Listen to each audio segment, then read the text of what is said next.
Gandang araw po mga idolo. So tayo ang gagawang halo-halo. Ito po yung langka. Ito ay hinog na mangga. May pulbos ng gatas po yun sa ilan na masukal, saka keso. Keso. So lalagyan natin yan ng saging. Yung saging natin, hirap balatan na. Hirap balatan mga mag-idolo ng ating saging.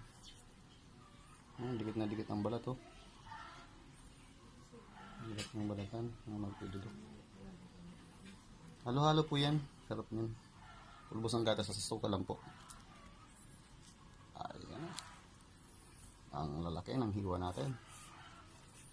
Pang sarili po kasi yan. Kami lang naman kakain. Hindi naman yung paninda.